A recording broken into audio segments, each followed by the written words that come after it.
Hi there, everyone, and welcome to this Get the Gloss Masterclass with Skingredients and the fantastic co-founder of Skingredients, Jennifer Rock, top dermal facialist and a skin educator. And I can't wait for this evening's class because we're going to be doing a facial along with Jen and hearing all about all the rock star ingredients we need for your skin. Welcome, Jennifer. How are you? Brilliant. Thank you so much, Victoria. Thank you for the chats already. I'm excited to get in and take my entire face off with everyone here. So whether we can see you or we can't see you, hopefully you'll do this along tonight or later on tonight when you're getting your products to hand. But yeah, very excited to be here. Thanks. Oh, brilliant, brilliant. So cameras on, cameras off, up to you. Obviously, we'd love to see your faces, but no obligation. Hopefully that you have all received your cleanser and your pre-serum. And if you would like to do the facial along with us, Jen and I are going to be taking off our makeup and talking about ingredients and how to do facial techniques as we go. So just letting in people, please get a bowl of warm water, get a cleansing mitt, you might want a headband. We've got a couple of minutes before we get going with the facial, so please do get everything you need, sit back and enjoy the evening. I was also going to say, please do put your questions in the chat as we go. We'd like to encourage lots of lively debate and questions. We're so lucky to have Jen with us and her vast knowledge of skin and skin techniques. I'd like to ask you all first, I mean, double cleanse, yes or no? Do you double cleanse, Jen? This is a controversial one. Yes, I definitely double cleanse, but sometimes people will argue that it's, time is of the essence. So there's no judgment here. If you're a yes or if you're a no, we'll talk through why cleanse, why to double cleanse. And you know what? Sometimes skincare can be so confusing because what one person says yes to, another brand says no to. So I hope the goal for tonight, as you are showing already in the chat, is ask the questions. And Neve is there. So if I don't see it, Neve will pick it up. She's from Team Skingredients as well. So no judgment. But yes, do you double cleanse, Victoria? Yes. I sort of. That's a lie, is it? I don't know if I believe that. I have one of these, like a kind of microfiber mitt, and I do my first cleanse just taking everything off. I do it just with water because these do. I mean, you've got a better one, I think. Your mitt. They do take everything off, and then I'll go in with my like a richer cleanser, and I'll spend some time massaging, trying to get everything out of the pores. So I do double cleanse. In the morning, though, I don't know. What do you think? Do you cleanse in the morning? So because of what you said, so you're right. With me, I'll use the mitt to take off any debris, oil, etc. throughout, like in the evening to take the day away. But in the morning time, I still give it a quick removal. There's a little bit of dust in my house, so for me, dust particles are really important to be aware of, that they can cause inflammation. So I do give a quick lick, in the most unprofessional way to describe what a cleanse off mitt does, but just to take off that debris, and then I go in with a full cleanse. Yes. People do all double cleanse, just to say lovely packaging. Thank you so much. Brilliant. Yeah. And Louise being honest, saying that she tries to remember to double cleanse, sometimes she forgets, and that's the joy of life. I mean, life does get in the way, so we're not here on a pedestal, we're here to educate, but we always have to take a little bit of reality with it too. Carolina double cleanses when she's wearing double makeup. Long sweaty day, I hear you. Yeah. But if you've had a relaxed day, don't tend to double cleanse, and that's the reality. If you're not out and about, it might not be as paramount.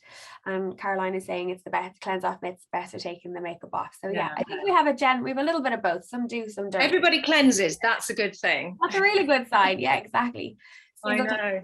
That's the one thing I try and encourage my teenagers to do. They don't do anything else, but I just say cleanse. That's all you have to do. What ages are they, Victoria? They are 14 and 18. So, oh wow, okay. And that's interesting. So, and are they good with their skincare, or they're really good? Yeah, well, brilliant. They are good, yes. But we live in London. They commute every day on public transport, so it's quite a polluted environment. So I feel like, what it's like when you get home and you just feel the grime on your skin. So that's I don't think, teens, luckily they're not spotty particularly. They don't need to do too much, but just taking the day off, I think is, and that's why I'm so pleased we're majoring on cleansing today, because, it really is, I think, the foundation for everything else.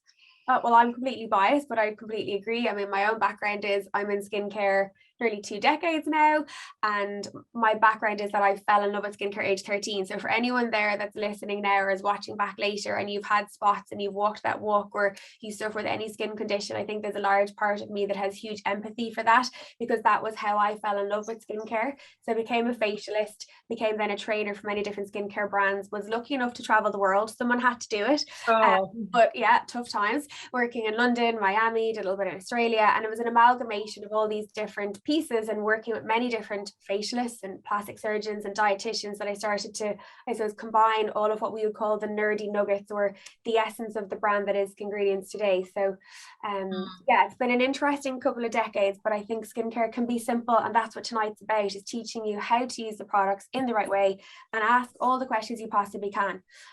Yeah, please do. Yeah, absolutely. And if you joined us a little bit after 6 and you missed the part about the facial, we will be doing a facial along. You're very welcome to join, cameras on or off. If you want to show, I'm submitting my technique to Jen's scrutiny, so I'll be making all the mistakes. I've got a bowl of water. Oops, I've got a bowl of water. I've got headband and a mitt. So if you want to grab anything before we get going, please, now's a great time. So I'm going to put on, this is the girliest little, looks like I'm trying to be in Disneyland, never mind a Skingredients along. But yeah, I have my hairband. That is the part that I think, you know what, people often don't tend to cleanse into their hairline because they don't want to have to wash their hair again the next day. So these might seem like the simplest thing, but yeah, getting the hair right back up off the face is absolutely key. Yeah, absolutely. Maybe while we're getting ready, maybe Jen, if you tell us a little bit about, you have a very very clear and brilliant philosophy about what we should be putting on our skin and the steps. Can you explain a little bit about that? Yeah, of course. I think from, I suppose, working in skincare for years, having had my hands on thousands of clients from across the globe, you start to really see that there's a pattern or a commonality as to what all skin needs. It must be quite hard to take me seriously with this at the moment, but the reality, I'll put mine on and then we can both put yours on and we'll all look in. But the reality is that sometimes brands will very much steer towards, if you're normal, dry, oily, or if you're 20s, 30s, 40s, 50s, this is what you should do. For me, skincare is slightly simpler than that again, which I think is good news for many, whereby I call it the dinner plate analogy. Now, you can chat and please let me know, because I'm going to put myself out here and I'm not on a pedestal, so let's talk real. Sometimes, you know, every day we don't tend to eat as perfectly as we possibly could, but we know that we're supposed to drink our glass of water every day, or 2 liters. We're supposed to have our carbohydrates, our fats, our protein, our vegetables. And we know that by doing that internally every single day, we're making ourselves be the healthiest version of ourselves. And that's kind of a piece that we know globally. It doesn't matter what age you are, what gender you identify as, etc. And the same analogy, the same concept applies in skincare. And I feel that skincare of late has become quite saturated and it's become quite experiential. Thank you for the comments about the packaging. I too agree, our packaging is beautiful, but by and large, it's all about getting the right ingredients into the skin. And back to your point, Victoria, that's why Skingredients was born. It was from listening to people through, I do a lot of television, radio, but ultimately it was from clients. It was from listening to clients say on a daily basis that skincare is confusing, it is quite overwhelming, can you just simplify it for us? And so for those that don't know, and hopefully you've all got your products yet, and if not, they're en route, we'll have noticed that there's a number 1 and there's also a number 2 and there is a 3 and a 4. And for me, that is essentially boiling down to that we should cleanse every day, serum every day, and SPF every day. So that's 3 steps. But within that, it's the ingredients that you do, which we'll talk through now as we go through our facial along. So it's simple, it's results driven, it's affordable, it's about getting the right ingredients in, because to me, skincare is emotional.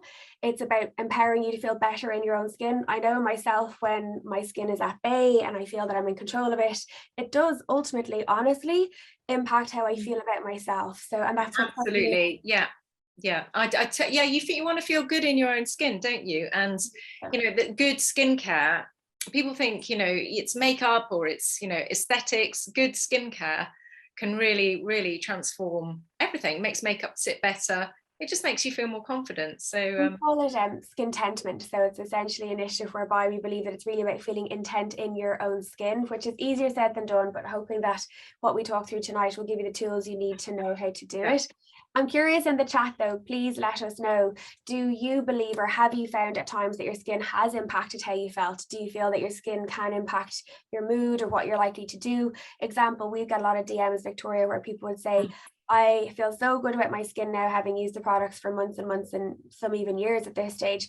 And they're like, I've gone for the job interview, I've gone on that. Oh, it's so good. Yeah, and that's, I mean, if that's not a motivator, that's not a why. Yeah, so it's huge. Yeah. So look, for me to recap, skincare should be simple, it can be fun, it doesn't need to take a lot of time, it shouldn't cost the sun, the moon, the stars. It's about getting the right ingredients into your skin and noticing that measurable difference. So take photographs on day one, take photographs a month later and a month later, and start to actually track your journey and see it.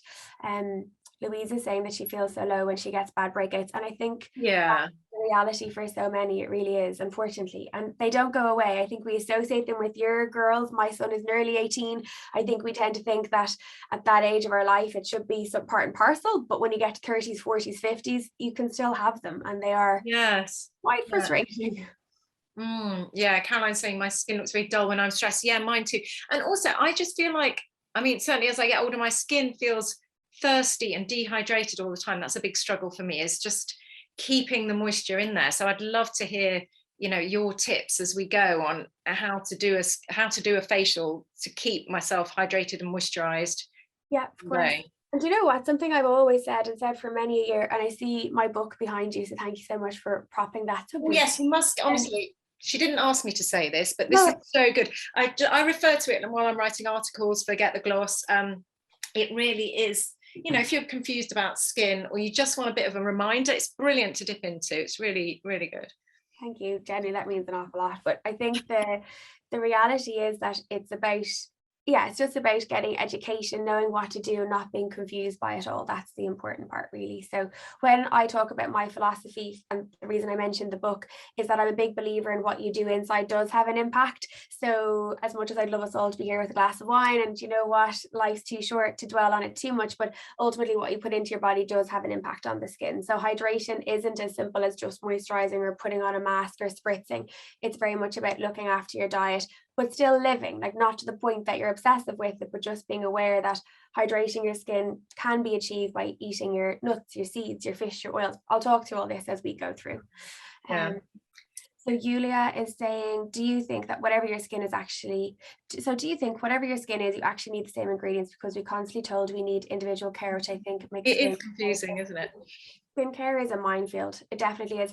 It's not that I disagree. I do think, obviously, for example, if you live in London versus the countryside, you'll have different elements in terms of environmental pollution, particles, etc.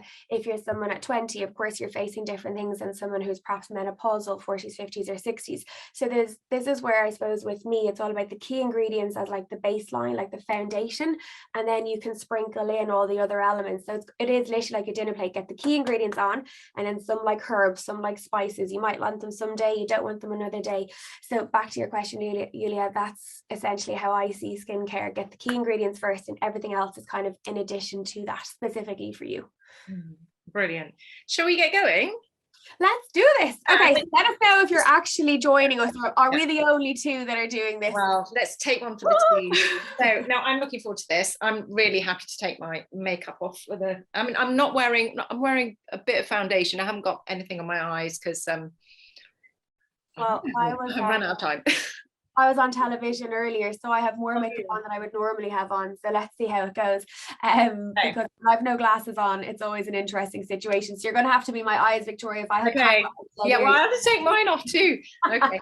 You've got this brilliant mitt, and by the way, you will be getting a 15% discount code after the class. If there's anything else that you see that you think might be suitable for you. Having said that, also, you can use your own too. Yeah, 100%. So back to what you said earlier, I'm very similar to you. So for those that don't know, the reason why I created it, look at that, here is Jennifer. Like when people say it doesn't work, the proof is in the pudding. So for anyone that doesn't know, a cleanse off mitt is essentially a microfiber mitt. It looks like this. It's a really lightweight material. We would definitely be huge advocates of doing this first, because it allows you to take off your makeup. You have another microfiber there as well. The premise is the same. It's all about taking the majority of your day off. You've just got water on there, yeah? Same as me. We just got water on our mitt. It's just water. So for anyone that has so good, aren't they? Yeah, microfibers. it's a little loop that essentially takes the makeup off. So it just kind of breaks what we call the surface tension between your oil and your makeup. Now, if you're not wearing makeup, I still do encourage you to do a quick little run through of this over the face. So you're always going circular motions outwards. You're kind of sweeping gently across the eye area. Yeah, what's nice about the mitt, and I have seen those being used, is you can get quite delicately into the eye. This one, you can't, you know, it's quite thick. You can't really, it's a little bit draggy on the eyes.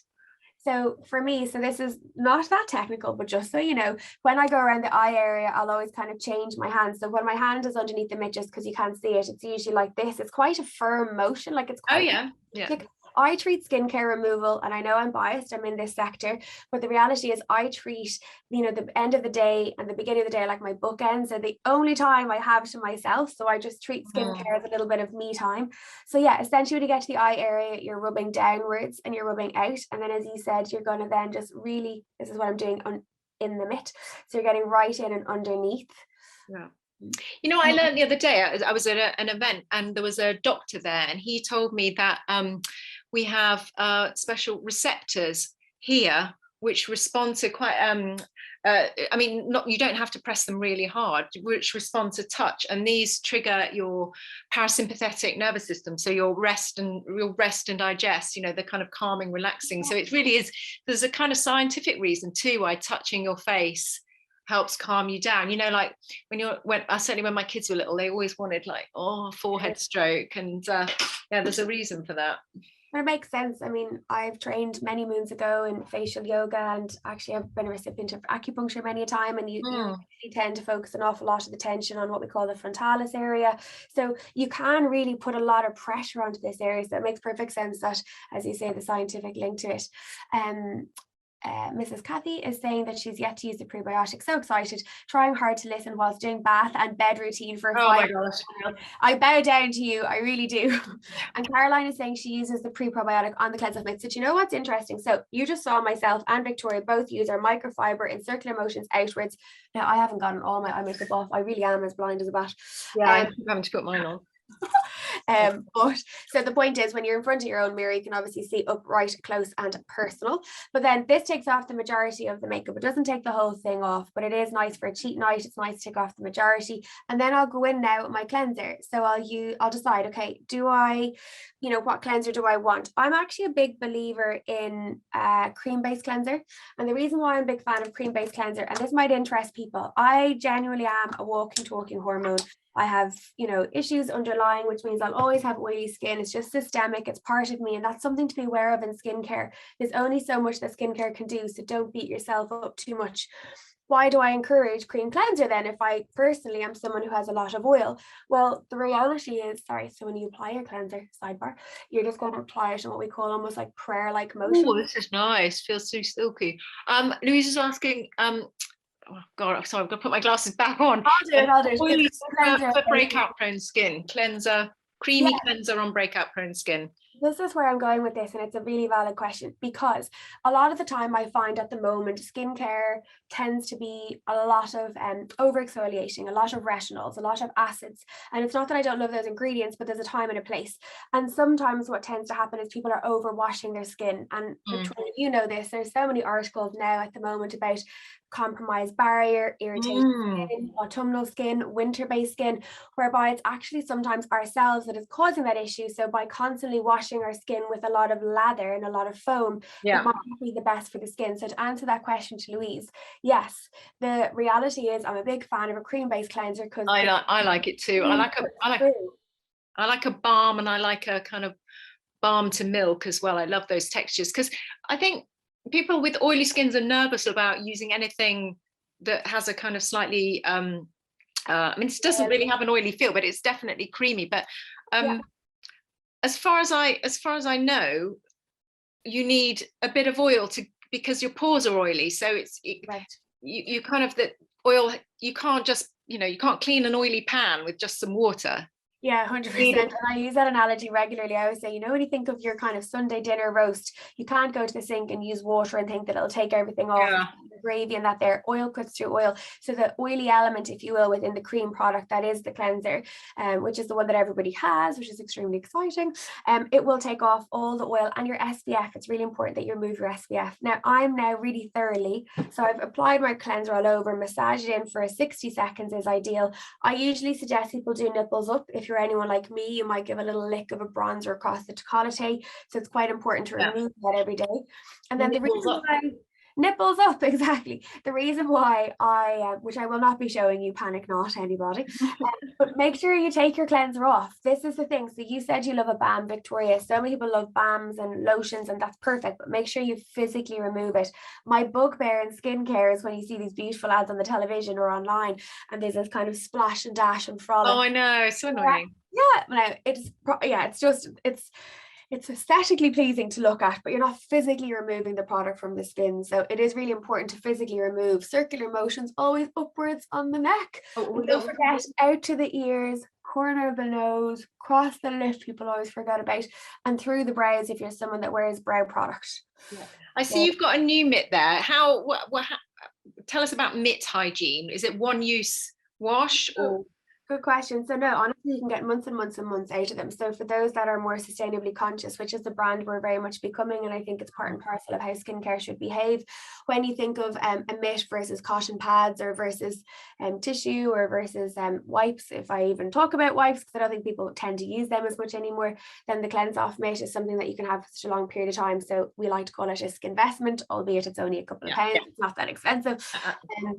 I haven't used cotton pads now for more than a year. I just made a decision not to buy them anymore, and my skin hasn't suffered from it. But so, slightly a nerdy question: how do you wash those? You put them in the washing machine with your normal wash, or some people say you mustn't use fabric conditioner on them? No, so I tend to say to people, just turn them inside out.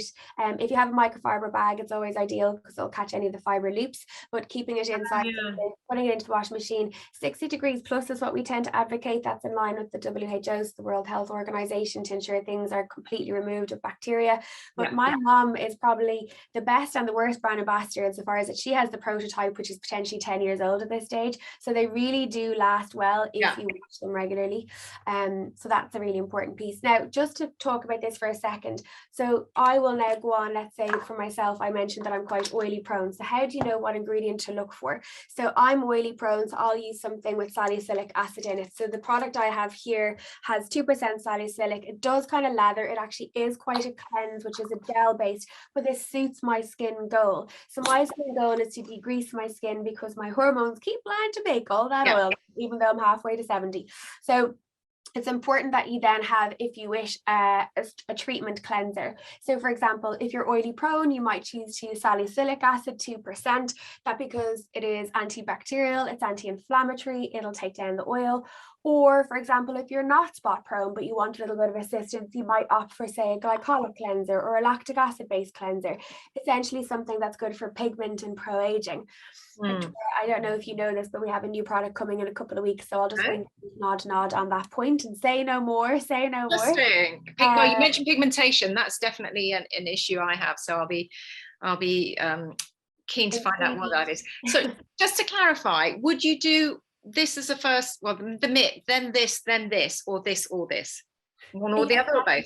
No, I do both. So the way I word it is your cleanse off mitt is taking off the majority of the day. Your pre-probiotic cleanse, as we just used then, is essentially really helping to give back to the skin whilst it's removing the day, but it's respectful. Then if you so wish, now this might not be every night. So for example, a treatment cleanse might be something you do every second or third night. You don't need to do it every night. It's more just when you really want to turbocharge results. So pre-pro on its own, sufficient. When I feel particularly oily, I bring out the salicylic acid. And it's the same concept, really circular motions right up into the hairline, right out to the ear, back of the ears, like you're always taught as a child, underneath the jaws where people tend to forget and they tend to get a lot of buildup of dead skin. Phone, especially if you put your phone there. Yeah, so true. And then across the lip always. And then, as we said, you're going to remove. Now, I have a couple of cleanse off mitts here because they come in a tube. It's easy peasy, but you can use the same cleanse off mitt. You literally just have to navigate your hand around the mitt to make sure you get a clean area each time. Voila. How often will you use salicylic acid? So, Yulia, I tend to, like, every brand is slightly different, because Sally Cleanse, which is the one I just put on there from Skingredients, has 2% salicylic acid in it, and I'm not excessively oily, every third night is absolutely sufficient. 2% is actually the highest legal level of a salicylic acid you can put in the formula. So it is potent.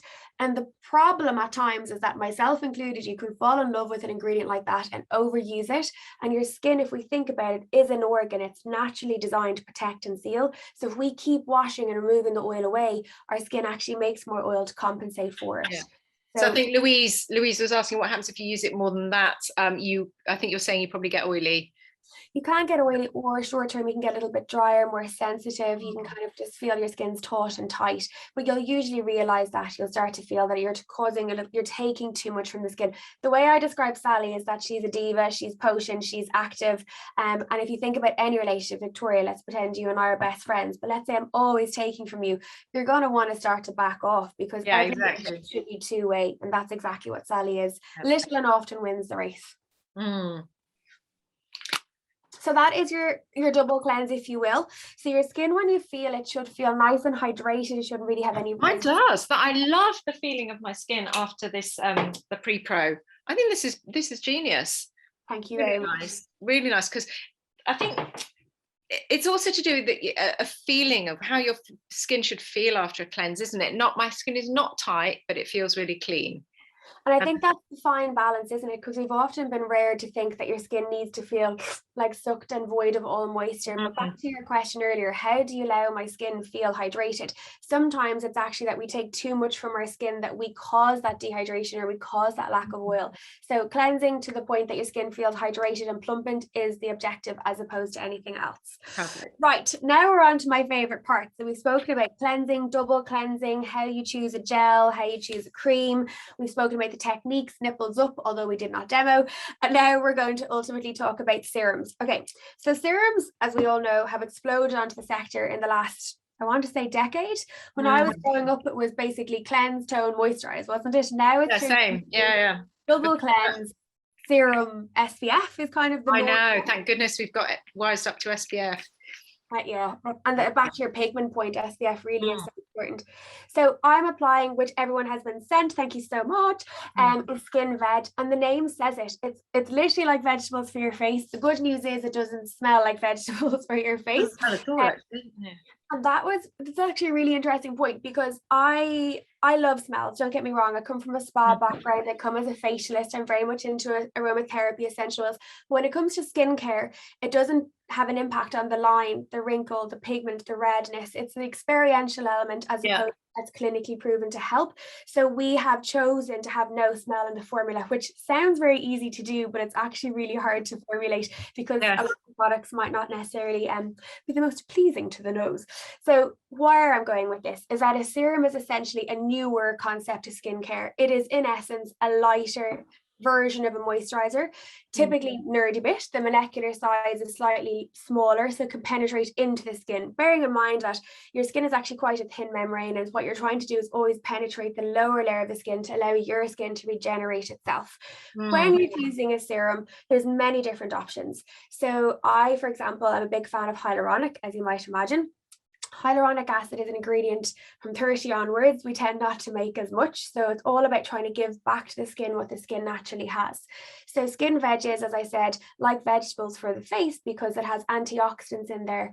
Victoria, read many an article on Get the Gloss where we talk about antioxidants. They are the underdog of skincare, whereby acids and SPFs might get a little bit more attention, but antioxidants, for anyone that's listening, and tell me if you find this is you, that gets redness, sensitivity, irritation, or if you really just want to have the healthiest skin possible, it's less about aesthetics but more about just respecting the skin, then antioxidants are key, and that's what's in veg.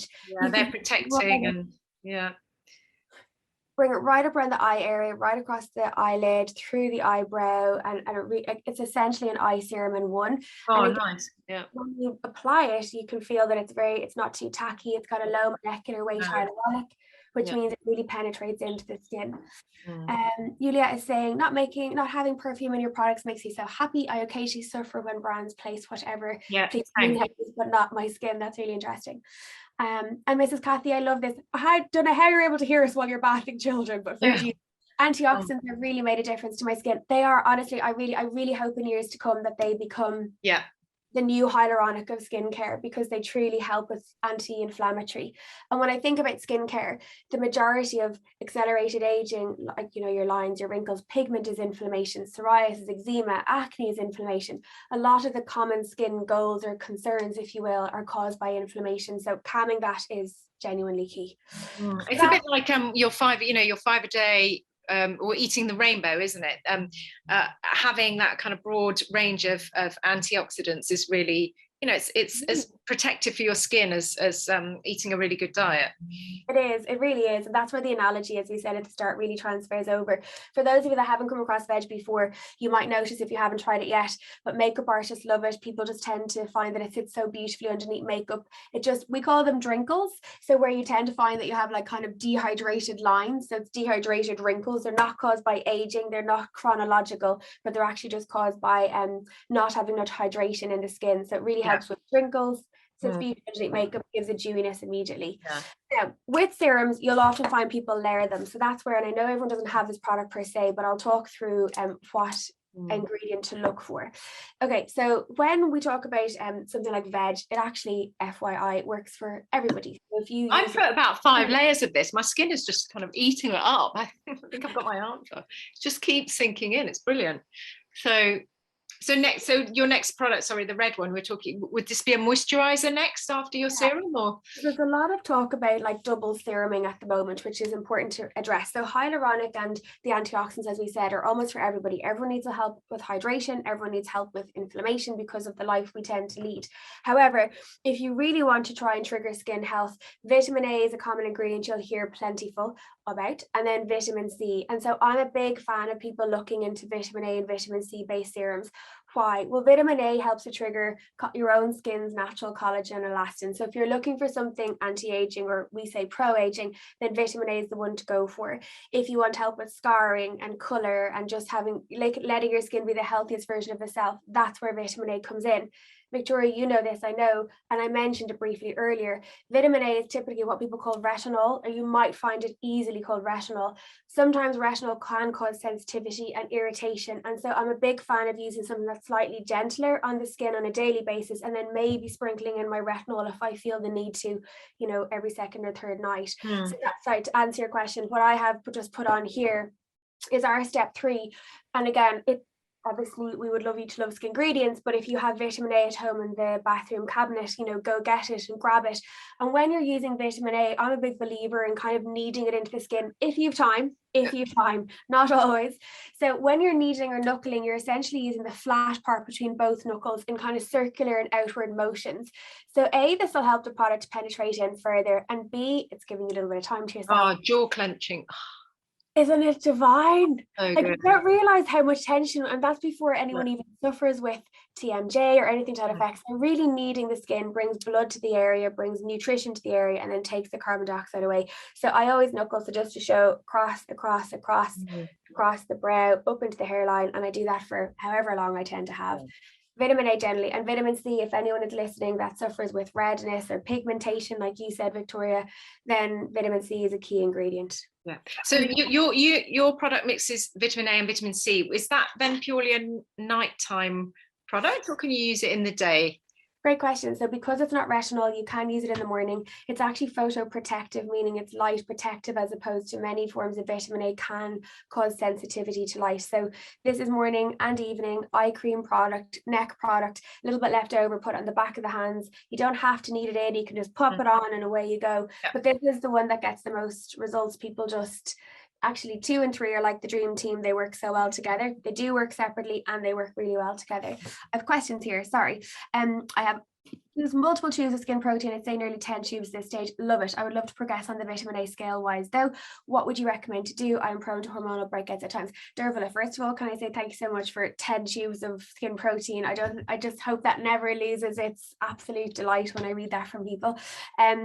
So when you've used skin protein, I personally, as you might imagine, use skin protein every morning and evening, but I'll sprinkle in a Murad or a Neostrata or, you know, Zeo or SkinCeuticals retinol in on top of the protein. So by using this every morning and evening, as you were asking, Victoria, you then can use other brands absolutely to kind of accelerate the level of vitamin A.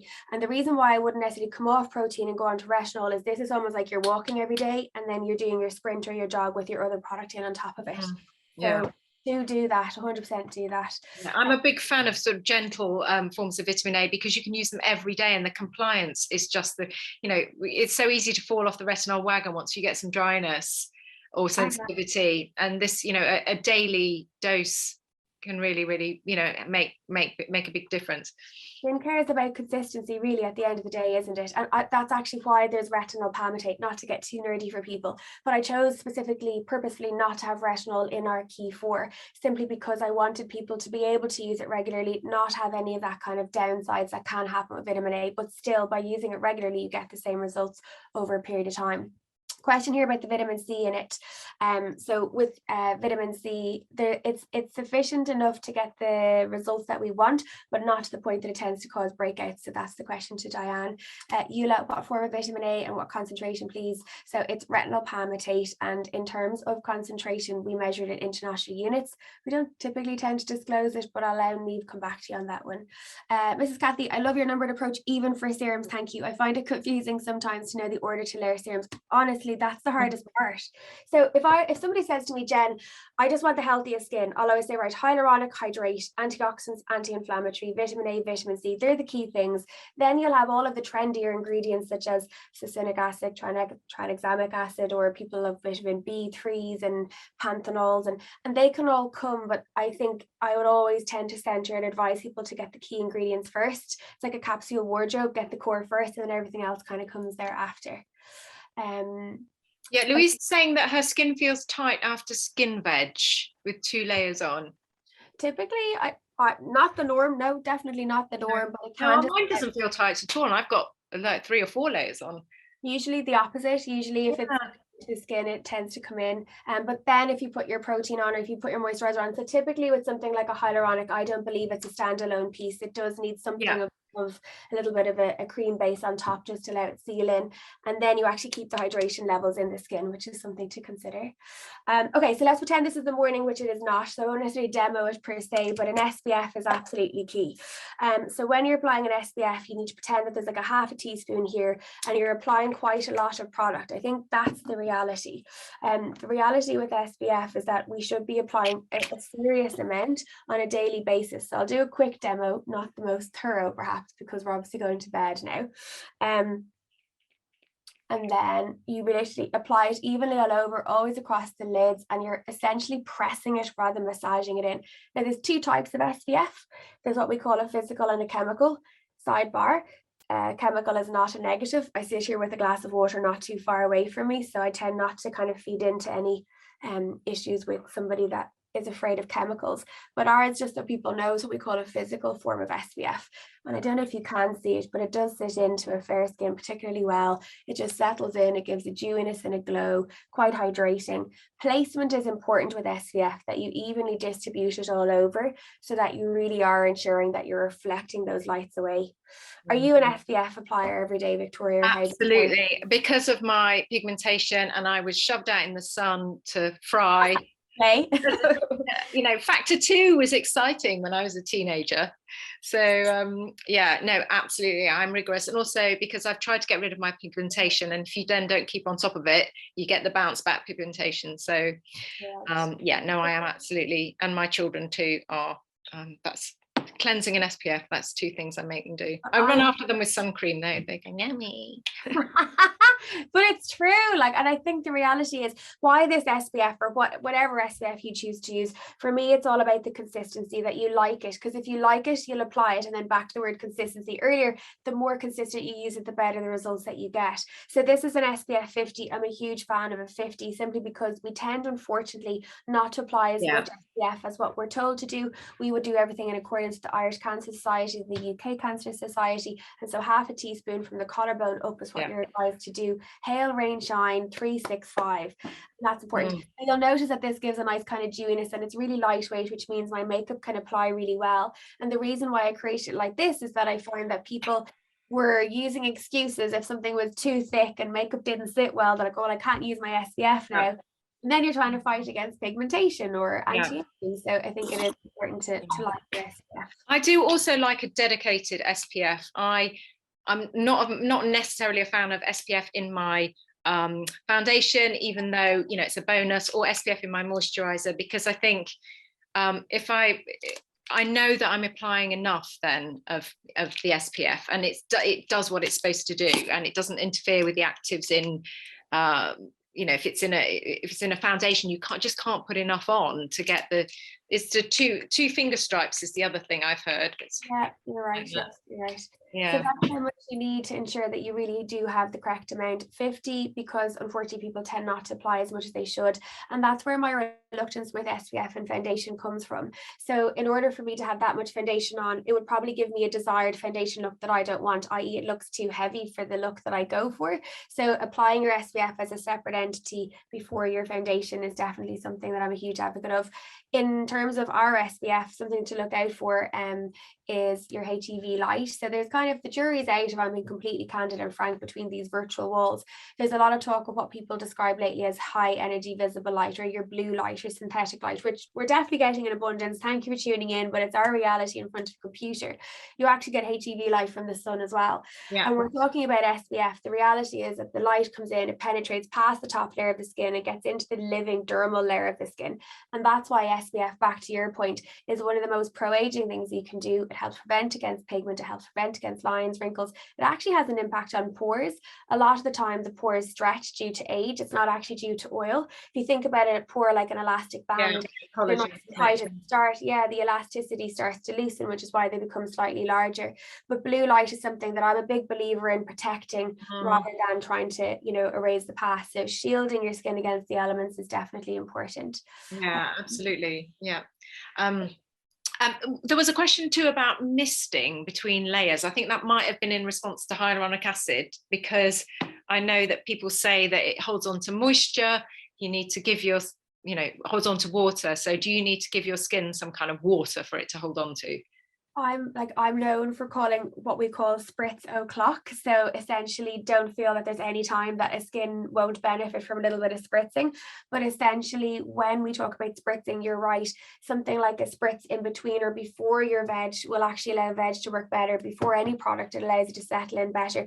It's the same principle. And we have a resident cosmetic chemist who is, her delight is just constantly researching all of these different myths that are around us. But this one is not a myth. Do you remember when you were younger, you're always told when you get out of the shower to put your product on immediately because the skin is damp? There is actual clinical data to suggest that when the skin is slightly moist or wet or dampened, that it will allow the product to penetrate in that little bit further. So in answer to spritzing, big believer of that.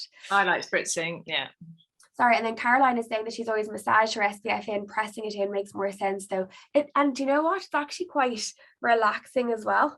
It really is quite relaxing, and making sure that it's evenly distributed all over, and always applying it to the back of the hands and reapplying when you're out in the heat, which I don't think is the reality in the UK and Ireland at the moment. And then other questions here. Do you think SPF cream tinted moisturizer product is good enough? If back to Victoria's point, and again why I create a key form, why the SPF is a separate piece to our serums, is I'm a big believer in having an SPF whose sole focus is to actually shield and protect the skin. So I don't tend to lean on my makeup for my SPF. I tend to use my SPF as my SPF and then my makeup in addition. Then jumping back to vitamin A retinol chat, I keep trying, but rather than dry patches, I get small little white spots, bumps, or any suggestions. So sometimes when, and it does depend, and I'm not asking you to comment, Molly, because that's not what I'm trying to get at. It does depend on the brand, it does depend on the frequency, it will depend on the level. So you're more than welcome to private chat or leave if you want to private chat Molly separately, just to have a conversation back and forth on that one. More than happy to help. But in essence, when you use vitamin A, it can actually help balance out the oil levels, which in turn can cause a few spots at the beginning, or similarly, it could be a little bit of a negative response to vitamin A. There are lots of ways to bypass that. I'm a big believer of your diet. The more, not too much vitamin A, because obviously it's a fat soluble vitamin, so your liver stores it, so everything in equal measure.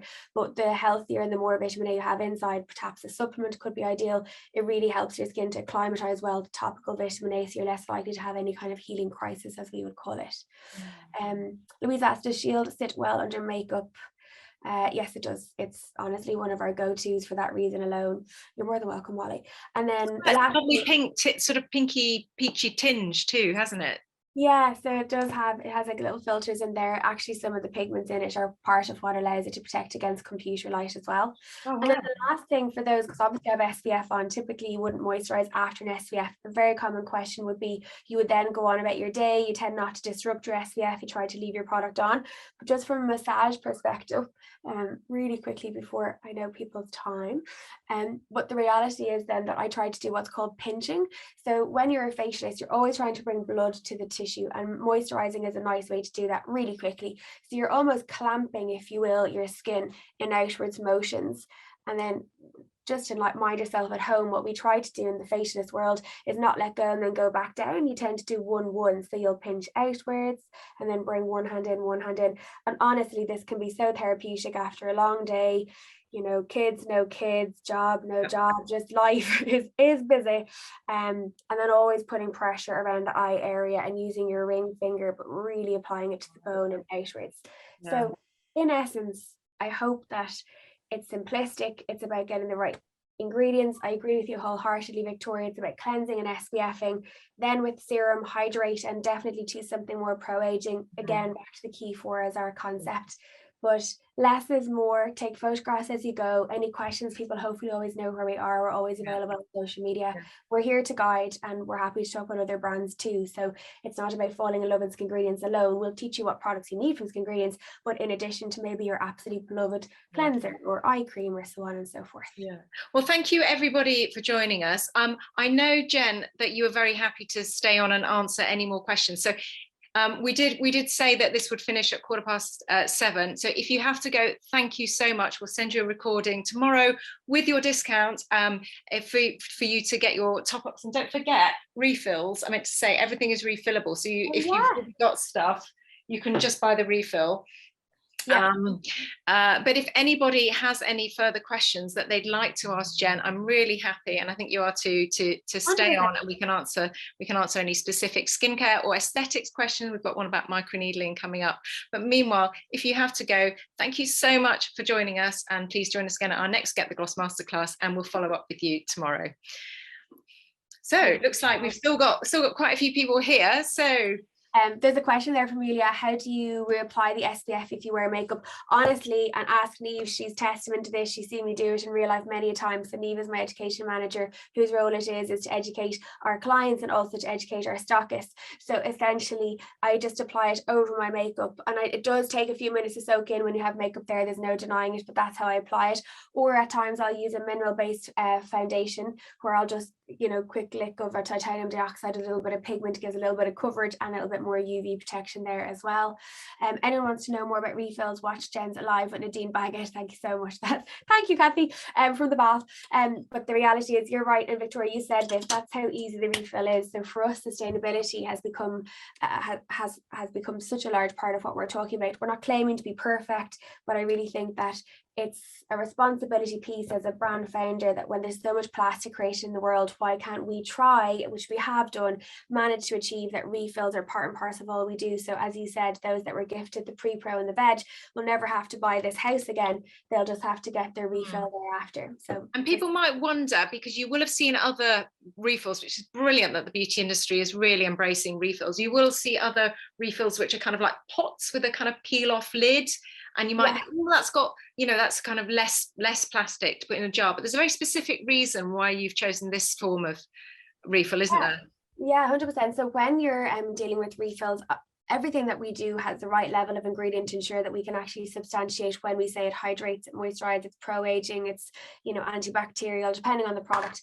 And so if you think about it from a bacteria perspective, our cosmetic chemist literally had an absolute nightmare when I was contemplating that at the very beginning, because when you lift that back and you think about the bacteria underneath the nails, by and large, you would hope that it doesn't pass on, but it's not the most hygienic way to then put product on your skin.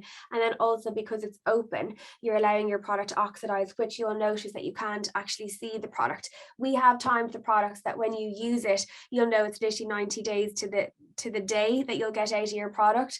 And I think that's an important part to note. And I know the discount code is for Skingredients, but subscription is a large part of our life, so that we just help people learn when their product is due out and it just keeps coming to them. Yeah, such a good idea. I also think it's better for dosing, because, you know, when you put your finger in a jar, you take too much, so it's actually a little bit more wasteful. So but a one pump is a really, you know, it's a really easy way to dose, isn't it? You know what, we tend to use an awful lot of product, Victoria. So by and large, people tend to use like a lot. Like, we've kind of grown up in the era where it was like slap on the moisturizer and put it on from top to toe. But when you're dealing with active clinical led skincare brands, then actually less is more, because the amount of ingredient in each drop is actually it is significant. Molly is saying, so excited to try the products, and thank you for doing refills. Molly, thank you so much. Kathy, thanks so much for this commencing bath to bed. Fair play. Karen, is there a particular skin ingredient product that will help with rosacea? So first of all, Karen, I'd say make sure that you've been diagnosed by a doctor first and foremost. Rosacea is a medical condition. There's 4 subtypes, so it does tend to depend on the subtype that it is.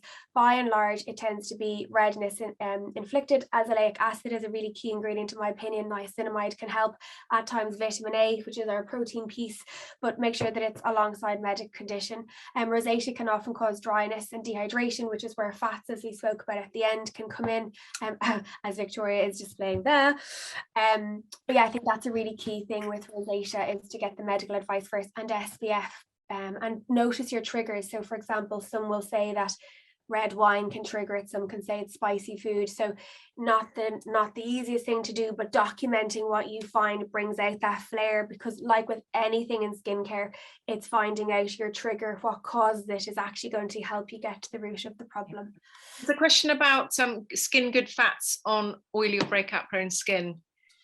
So honestly, and this is slightly selfish, Victoria, to admit, but because I am spot prone, I've been known in the Irish media to absolutely say that I don't love moisturizers per se, but I feel it's really important to give back to the skin, back to the fact that I have the radiator on here beside me. It's just part and parcel of the days getting shorter.